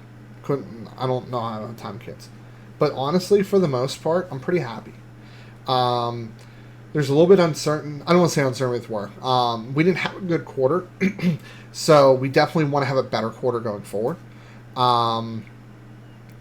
And, you know, the success heavily weighs on the 4 of us in the U.S. Market. So I do want to continue to be successful in Hornet because they gave me a great opportunity. And there's a good chance that as I grow out my break fix and maybe eventually become an MSP in the future, that they will be able to accommodate that by switching me into maybe a different role, less pay, which is fine. The expectation is that once I actually start making $20,000, $30,000, $40,000 a year, I can take on an employee in a storefront and maybe work second shift doing tier 2 support. You know, I'll take a pay cut, no doubt about it, but Hornet Security would definitely try to accommodate me if they could. You know, and that's kind of still a vision that I would like to have my own business, and probably for the foreseeable future, probably next 5 to 10 years, I still would have another job that would be funding and paying bills, and the business would be used to grow out, and I would eventually employ people like my dad, maybe my brother, and my brother could, you know, potentially do sales and all sorts of stuff, but yeah, trying not to overspend and being in the computers is tough. It is. I have $3,000 on credit cards right now, and it's all related to my projects. I'm paying interest on those, unfortunately, because as soon as you put on a card, it had interest. So I'm paying like $20, $30 a month in interest, but I enjoy it. I really do. You know, obviously, you know, me and my wife, we have a house. We don't own it. The bank owns it because we're still paying on it for the next like 25 years. We have 2 vehicles, 2018 Volkswagen GTI and a 2015 Chevy Sonic. We have a dog, which his daycare food and treats are over $500 a month. So, you know, we have bills. We make money. We pay the bills. You know, it would definitely be better if I didn't do this because I'm tying up money, and I do lose money sometimes on this stuff. Not a lot, $100 here or there. When I'm constantly flipping my own hardware, I lose money all the time. Like, I lost $50 on that case I just sold that gentleman. I've spent $120 on the case and the fans. In fact, I also had expedited shipping as well. So I probably lost like $60, $70. But it's fine. You know, I'm happy. My wife's happy. You know, she's a gamer. So, but yeah, it's tough. But yeah, having good relations with a company is not easy, because a lot of companies are really focused about, I don't want to say they're really focused about, you know, making money. Of course, a company wants to make money. The thing is tech companies are not always about, like, they make, like, for example, me, I'm technically a tech company. You know why I want to make money? So I can continue to do it. So I can eventually employ people and pay them salaries so they can buy houses and support a family. That's why I want to make money, because I do value my time, but I don't get paid crap for what I do. I have 11 hours in a computer that I'm going to charge him $40 of labor. Yeah, that's not a lot of money. Yeah, I've worked for big corporations, and they're fine. I mean, my wife works for a big corporation, Pittsburgh National Corporation. That's a great company. You know, the problem is that the company initiatives up here and what happens down here are never the same. You know, Verizon, we saw that. It sucked. Where the company's preaching this, and then mid-level managers are like, yeah, no, we don't really care. You know, we're going to promote who we want when we want. And then HR's like, I cannot believe this is happening. We must do something. And then somebody above them says, yeah, you're not doing anything. This is how life works, bro.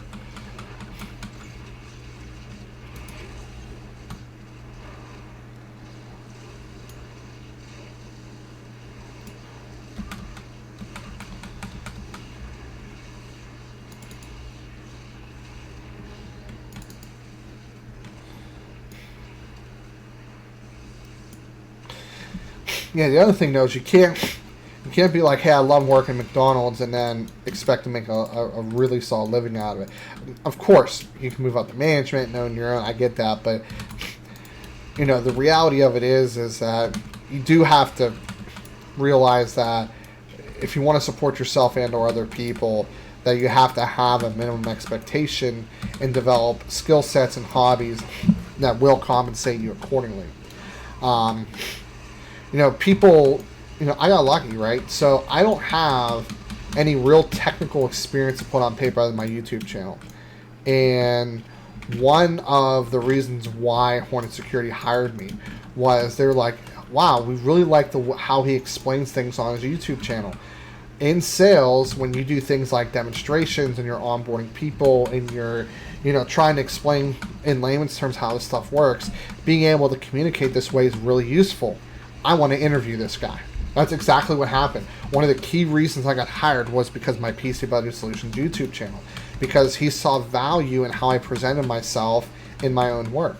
Previously, I had no real technical experience from a software standpoint, other than, well, of course I know how to use interfaces and stuff like that. But then I learned things like Azure Services, Active Directory, how to understand SMTP, how to understand multiple different user interfaces that we use, and teaching that to different people, and using critical troubleshooting skills and critical reasoning skills to solve problems about things that I don't actually fully understand, but I can research and read things and put two and two together and come up with a conclusion, you know. And because of that, I have so much more technical understanding. And the people I've talked to, I've learned so much on the technical side of things, even outside of email security. Because that's what we do. We're an email security company. And we're getting our butts kicked right now. I just want to point that out. But it's all because one guy named Oliver Denning decided that he liked what he saw and how I presented myself. And he felt that I could be an asset to the company. And from my understanding, he still feels that way. So, it's good. So it does take a little bit of luck sometimes, but also I was looking for work for 6 months while I was still employed with Ryzen Wireless. I went through about, probably 24 in-person interviews and probably over 1,000 applications submitted. And what I found out was, working in the technical industry, a lot of those jobs are not on Indeed. They're on their website. So here's something I learned about managed service providers. So managed service providers are companies that we generally work with to deliver our services. In the MSP world, you deal with primarily technical people. These business owners have backgrounds like me, but been doing it for a long time. Unfortunately, and I don't want to use the word egotistical, but IT people generally don't like salespeople. They don't. They like to problem solve. Just like me, I like to figure out my own problem. I like to research. That being said, I'll listen to a cold call anytime, see what they have to offer. But I'm pretty understanding and liberal about it. But they don't like to get cold calls. They don't like salespeople. Where was I going with this? I actually had a reason for bringing this up. I swear I did. Oh, the reason why that's important. So they want people to come to them. They don't want to go to other people to fill roles. So it makes it very difficult to find some of these tech roles, because their philosophy is, and it is what it is don't call us, we'll call you in the sales side, but we won't go out and market it, you find us. And that's just how tech people generally are. Is they want to say, oh, how did they find about that job? Oh, I found you by Googling you and found your website. That's what they want to hear.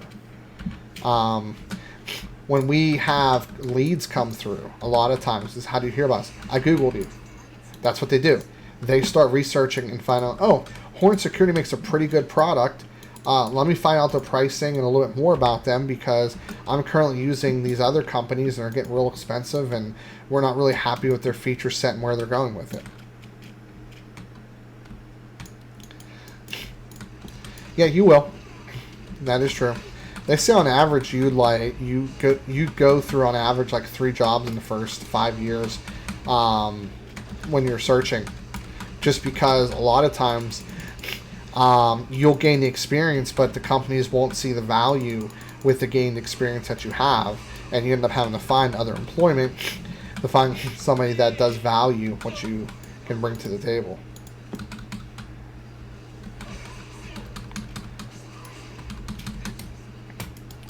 Holy crap.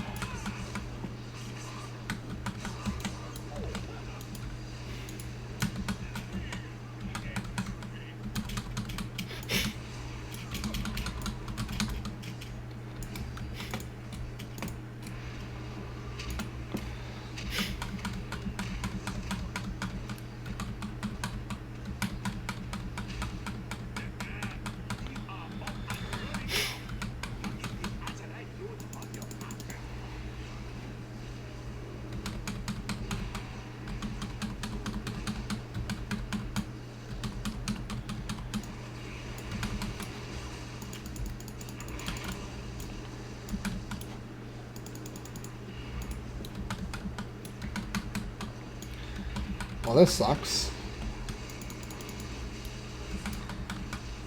I had him so low, too.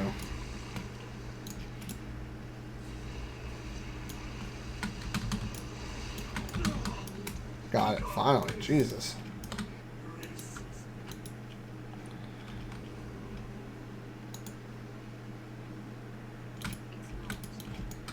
And it's locked. Go figure. Yep, that's the unfortunate part. Is a lot of companies won't value what you can bring, and what ends up happening in the tech world is you end up using a lot of companies, and it's not because you're a bad person or anything. It's because you know, they're gonna, you know, you do tier 1, tier 2 support for a couple of years, you get burned out, you want to move up to become like a system engineer or a system admin, and they're like, yeah, no, you're going to stay there. You're good at it. We're happy where you're at, and that's it. And that really stinks, because, like, in order to get promoted, you have to leave that company, and they're going to say, oh, you have all this experience with tier 1. Yeah, you should be good to move to tier 2. And then you end up getting paid more money. And that happens a lot. Kind of stinks it happens a lot, though.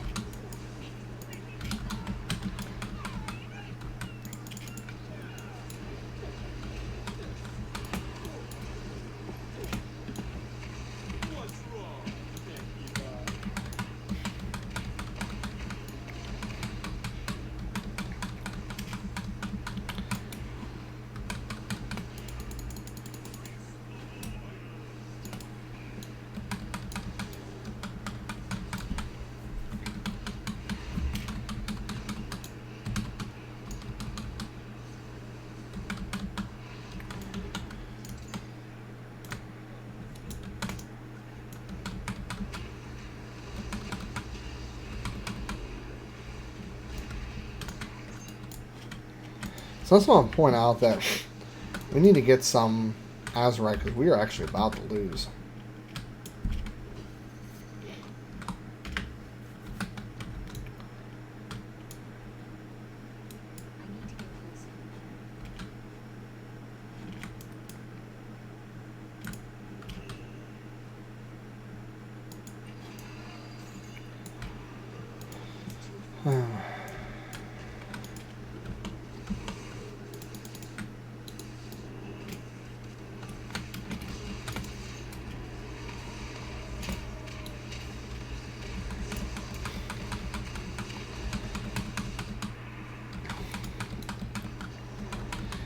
And yeah, the problem is in the tech world anyway is Break fix, which is essentially what you could say I do.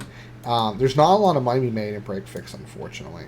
Now, the reason why I'm doing it is because it's what I love to do, and I plan on moving it into something else, more of a services rather than just standard break fix. But that is that's neither here nor there. But that's the thing, is like people's like, oh, I'll build computers for a living. Yeah, you're a couple years behind there, guys. The margins were way back then. You can actually make decent money doing it.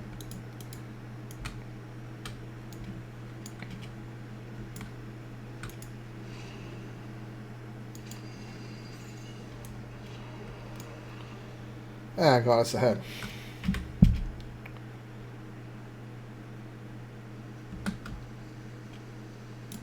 Oh, I got the ASUS right extractor gun.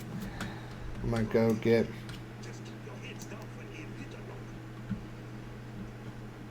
Yeah, I'll shoot across here.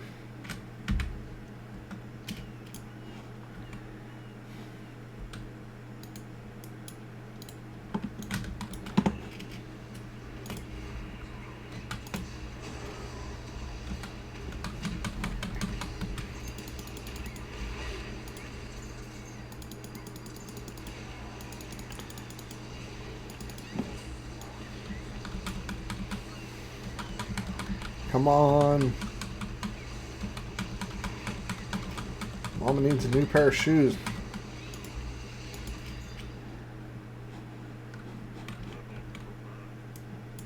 This should do it. There we go. Oh. 3 more of those and I'll get that special treasure chest or whatever.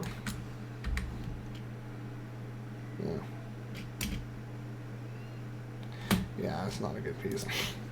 Let's see what pieces are out there right now. No. Nothing good there.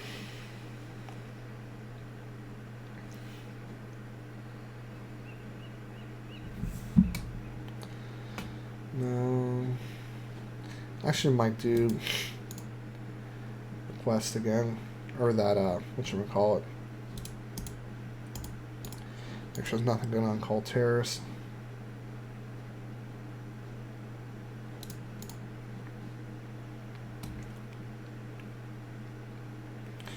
Nope, I can't do that because I already have that ring.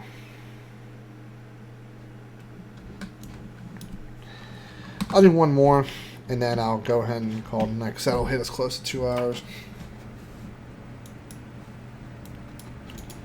Let's look at the temperature monitoring. 71 and 72.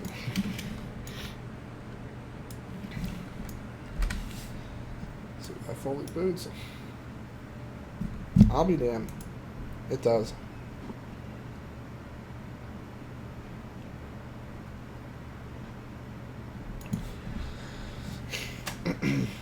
So any other advice that I can give?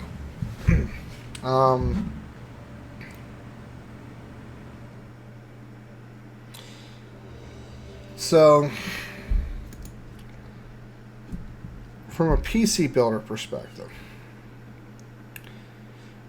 be careful. Yeah, I know. So, one of the problems is if you want to build for friends and family, that's fine. No issue with that. Be careful about charging, like money above the parts. You know, hopefully they're nice people and like pay you like, hey, appreciate it, here's 20 or here's 100 or 50. Most of my friends and family pay me more than customers, right? But if you're doing it as a business, you know, one thing I found, you need liability insurance. Power supply takes out a whole house, you're gonna get sued. That's the reality of it. Another thing with being a PC builder. Oh, whoops. Oh, okay. Is I'm going to be kind of assumptive here. Anybody can build a computer. So you have to be different. And What I mean by that is what do you bring over somebody else that's selling their computer? So one of the problems is that I run into is people are selling used computers at really, really low prices. They want to get rid of it. And I can't compete. But that's fine because I'm different. How I'm different is, you buy that used computer and there's an issue with it 6 months later. Are you going to call the guy that sold you his old gaming computer? Sure. What's he going to do? Sorry, can't help you. You buy it from a guy on Facebook, says, I can build it for you. And when he does a good job. But something fails on him. And he's a college kid. It's busy studying. Then you have to take it to a PC shop. That's going to charge you $50 to $80 an hour and charge you a diagnostic. And there's a good chance that they may not know how to fix it because they do low-end Windows 7 laptops and stuff like that. They don't do this 7th gen i7, GTX 1070 stuff. That's not what they do. So then you bring it to me. And I fix it. So you already paid $80. You're going to pay me $40, plus you're going to pay the cost of the part. Now the part's under warranty, but you didn't buy the part, so you can't get it warranted. Unless it's EVGA. That's the exception. Warranties don't transfer. That's a reality in the PC building world. Is with the exception of EVGA, pretty much none of the warranties transfer. So you either track down that kid that's in college and try to get a receipt, and hopefully they don't throw a fit that you're not the OP or the other person. That's the problem. So how are you going to make yourself different? Well, undercutting the competition is not going to happen unless you're buying used parts. And I do that. I buy used parts all the time and build systems. I'm generally pretty transparent. I'll call it like a rebuild or a trade-in or whatever, just because I don't want to mix anything. Look, you're going to get a good computer. I'm going to honor it for a year. I will give you free support, any kind of advice. Bring it to me. I'll do any kind of troubleshooting, and I guarantee a 3-day turnaround. That's why I charge $100, for those of you who weren't watching earlier. That's what makes me different. And I hate when people say, well, I can build a PC for cheaper. Why are you bothering me then? Of course you can. I build them all the time. I know what they cost. I charge because my money, my time's worth something. Same thing if I'm going to offer support and warranty. So.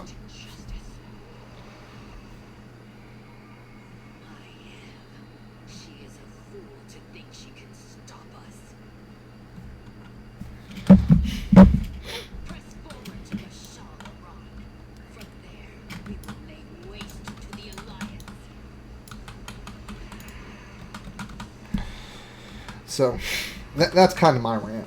Is here's another rant I have.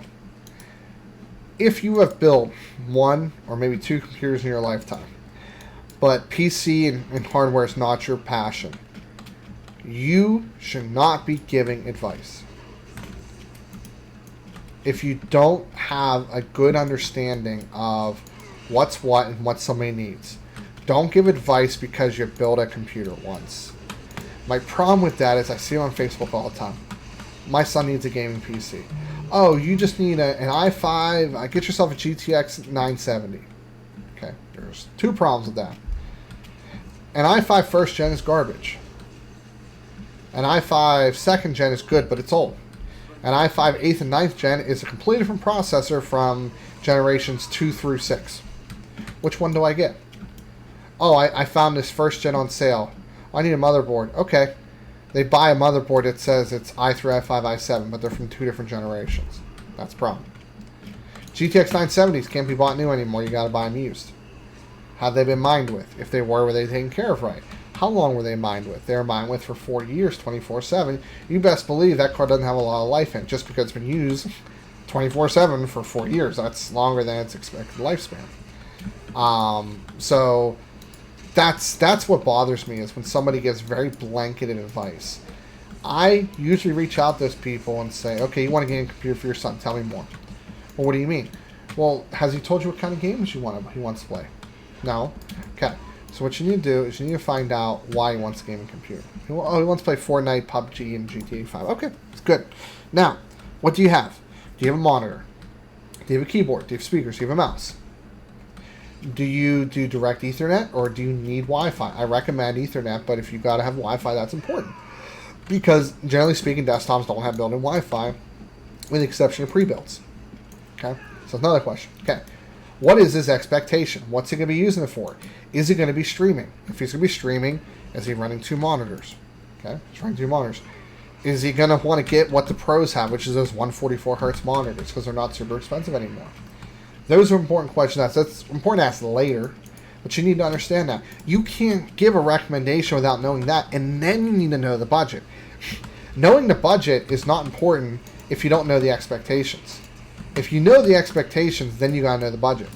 And if the budget is ridiculous, like they want to stream PUBG 100 frames per second, they need 2 monitors, keyboard, speaker, mouse, everything. Oh, by the way, my budget's $400. I'm probably not going to be able to help you because I can't even get the monitors in for that price. But that's kind of my point. If you follow like Linus Tech Tips and Build a PC and you see people recommending stuff and you watch the videos and you see what people recommend for different prices and everything, sure. But if you can't really grab that person and do what's called discovery, it's something I learned in Verizon, interestingly enough, and ask them the questions and figure out what they actually need. Because if somebody's coming to a Facebook group, that means they don't know. Or they're getting a bunch of techie talk, and they have no idea what any of that means. And that's somewhere you can separate yourself. The problem, though, that you run into is you go on and help people, and then they take everything they give you and then don't buy from you. That's the reality of doing this. And that's why you have to understand that that's going to happen. And if that's not acceptable, then don't do it. People are going to use you for your time, and you're not going to get paid.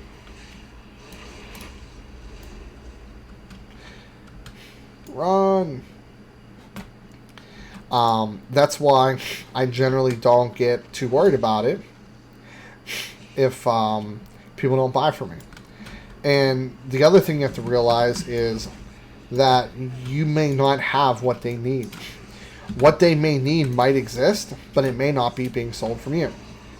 They might have a budget of $400 with high expectations, but that kid who's selling his gaming computer for $400 and has like an i7 4790K and a GTX 970 with an SSD and a hard drive is what they need.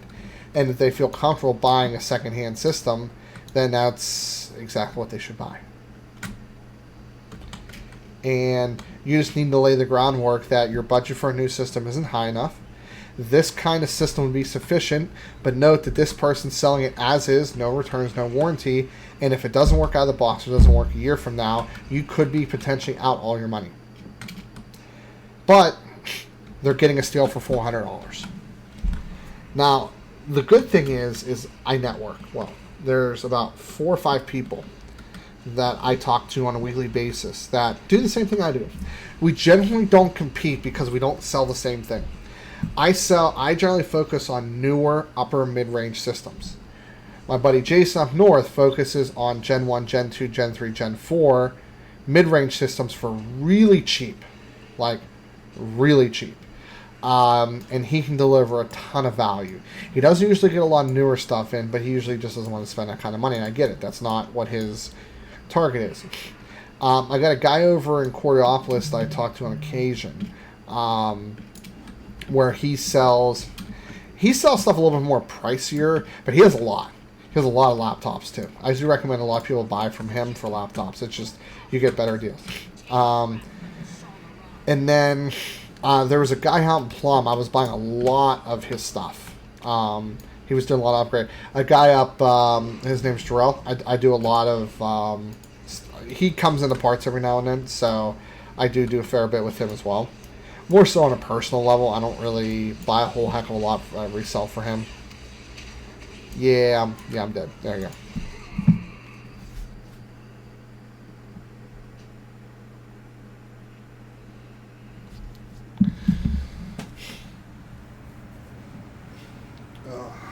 I need a drink.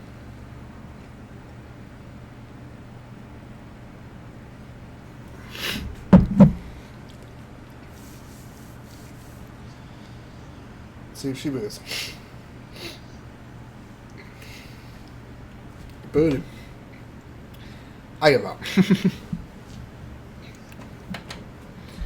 So, but just One of the things that people should do is consider what you love doing. And then look at what the market dictates for that. You love to draw. You love to draw certain things. Great. That could be worth something. But don't ever fall for exposure.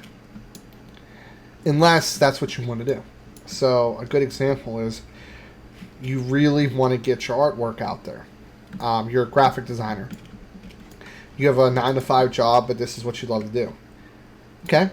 Find a startup that's going and say, hey, look, I'm going to do a couple things for free. If you like what I have and you want to use it, I would really appreciate if you could credit my work on your website. Startups love that. And then you can do that 1 or 2 times, and then you can then approach companies and say, hey, look, this is what I do. I'm very good at it. These companies I've worked with already, they don't need to know that you did it for free. In fact, I don't even think that information at any point needs to be disclosed. And then you can say, they've been very happy. They feature me on the website. I do good work. Do you want to hire me to do some things on your website? That's fine. But don't ever have somebody, if somebody reaches out to you for work, you better make damn clear that you're going to be, that you're going to charge. I don't charge enough for what I do in general. Because everybody else that's in the break fix charges way more than $50 an hour. And they'll charge your ass real time. They won't necessarily charge you, a stated amount like I charge. I usually cap my hours at like 2 or 3 hours. I have 11 hours in the system. I know some place that be charging this kid $500 right now trying to diagnose this thing.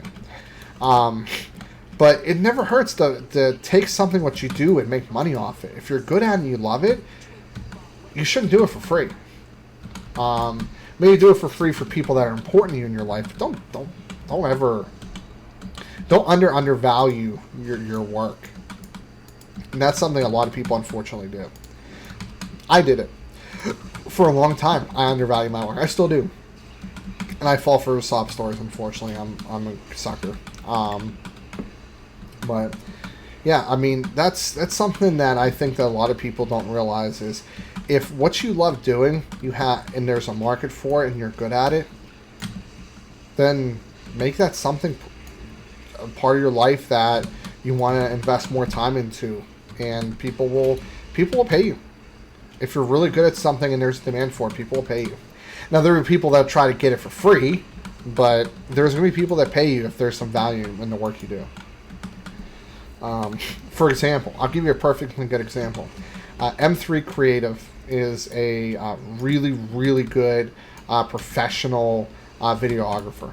He doesn't do weddings anymore because weddings are just a pain. He usually does like commercial real estate. Okay, he's very good at what he does. And he's a customer of mine. And we've had some issues with this system. It's been a pain because we built a Threadripper system and it should be absolutely fantastic, but it runs like shit. And we had some DOA parts and we end up rebuilding something completely new for him. But anytime I went out to him, he paid me. And the only thing I ever asked for is like he spot me like $20 for gas because it's an hour each way from my house to his, and he's paid me my rates. He was like, "Well, what would you charge a customer?" I would charge him 2 hours. Cool. Here's the cash. That's respect. At the same time, I didn't charge him to build a computer, and he knows that if he brought it to me, I wouldn't charge him to work on it. The only thing is he charges me for my time or he pays me for my time and travel. And that is something that I deeply appreciate.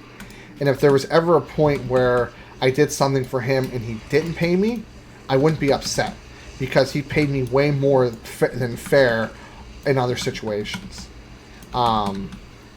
So that's... I'm trying to help you, dude. Oh, he died. I'm sorry. Sorry, bro.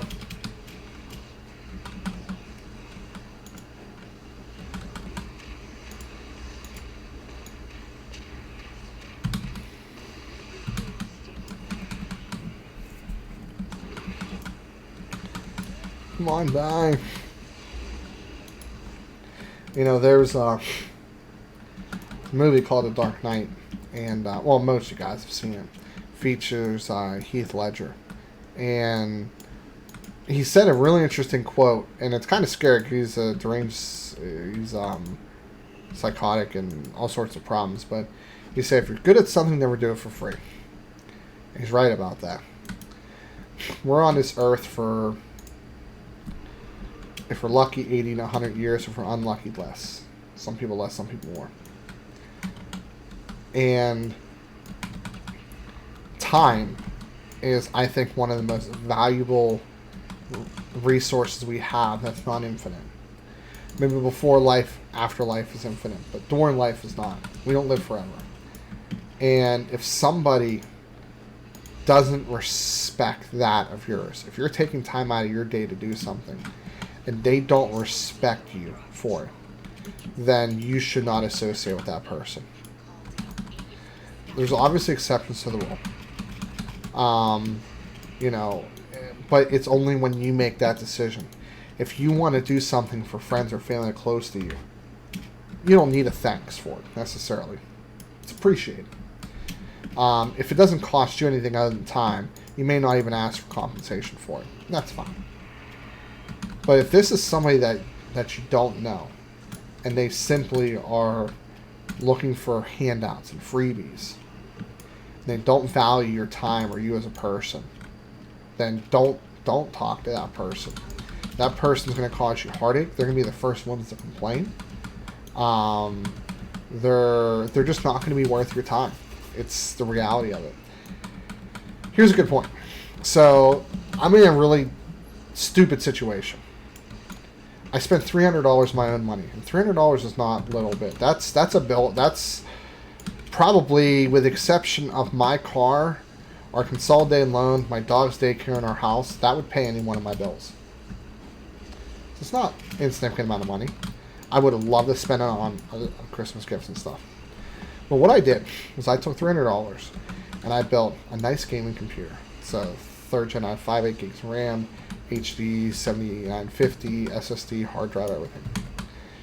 And I was trying to find somebody that would benefit from it. Now, if I said free PC, or I'm looking to give away a PC, I'm going to have somebody come up in a BMW that lives in a house 3 times my size, because it's free.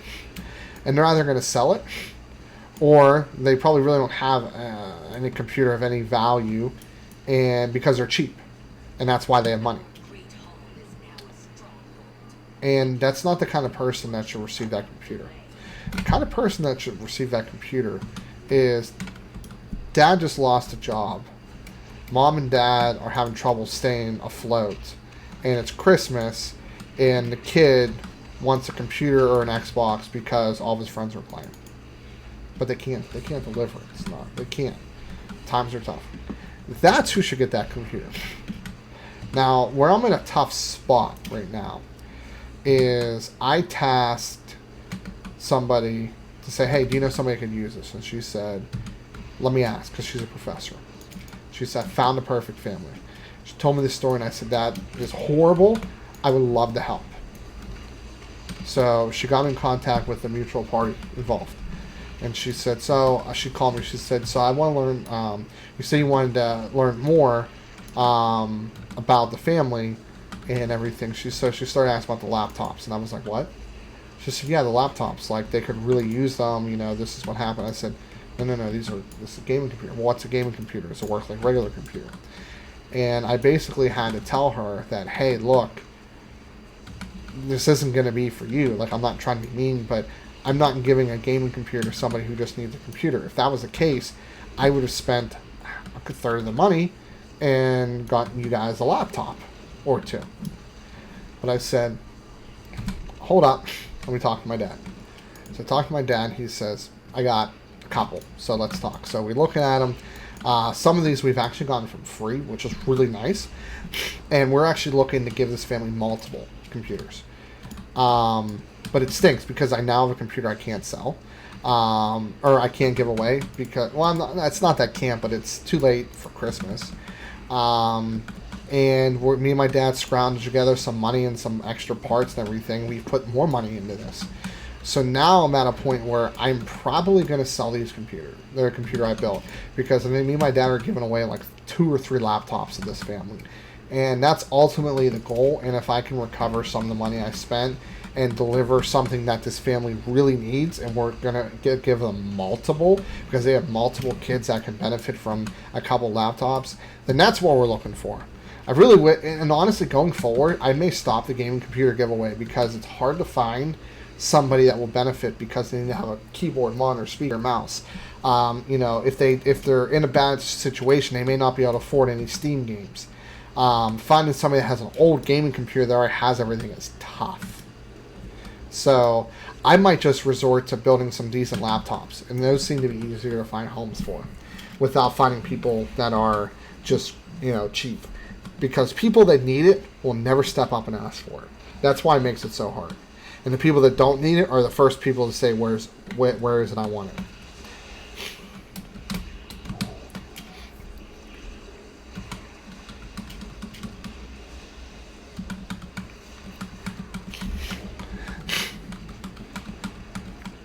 So, that's my rant for the night, I guess you could say.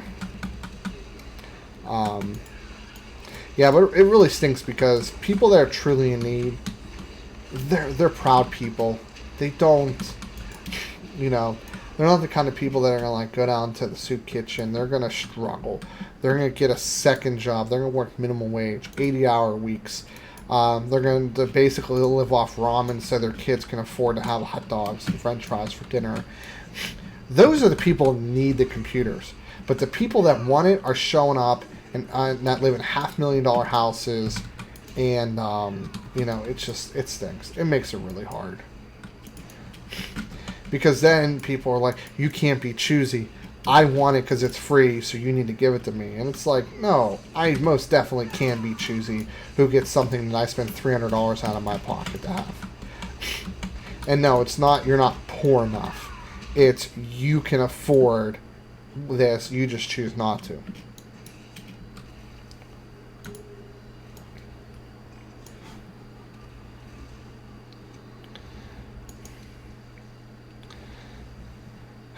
I think I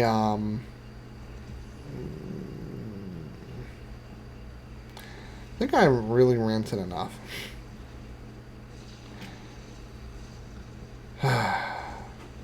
Yeah, I think I have. Well, guys, if you like my rants and stuff, tell me, because that's always interesting. If you don't like it, tell me, because that's also interesting. If you want to buy anything, there's probably stuff in the description. Like the video if you liked it, dislike it if you didn't. But as always, this is Steve. Channel's PC Budget Solutions. The company's also PC Budget Solutions. And I'll see y'all later on down the road.